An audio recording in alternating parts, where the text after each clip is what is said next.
The ruling BJP and the opposition India Alliance parties continued their war of words following the latest Hindenburg report released on Saturday.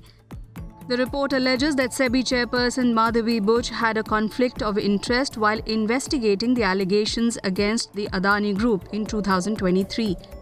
On Monday, Congress spokesperson Pawan Khera targeted Prime Minister Narendra Modi over the report.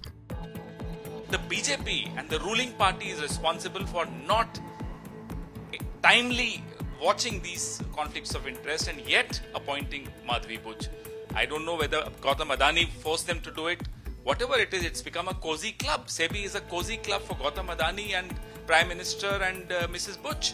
Congress ally the Aam Aadmi Party also targeted Prime Minister Modi, demanding his resignation. एक बहुत बड़ा धोखा और घोटाला इस देश की जनता के साथ है। ये अडानी का पैसा नहीं डूब रहा है, इस देश के लोगों का पैसा डूब रहा है। प्रधानमंत्री जी इस सवाल से भाग नहीं सकते और मैं तो कह रहा हूं कि जब तक प्रधानमंत्री नरेंद्र मोदी जी अपने पद पर बने रहेंगे, निष्पक्षता से जांच नहीं हो सकती। प्रधानमंत्री में जरा सी भी नैतिकता है तो उनको अपने पद से इस्तीफा देना चाहिए।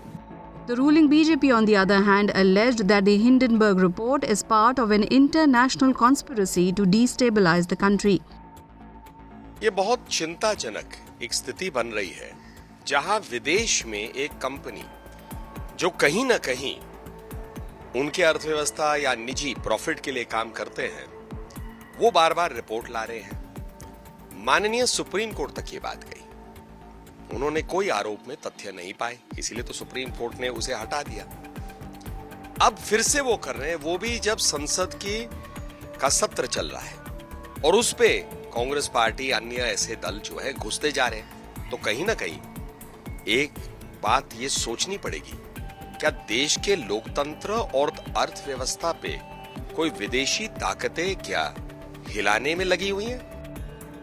SEBI chairperson Buch and her husband issued a joint statement after the report was made public, denying the allegations, calling them baseless and devoid of truth.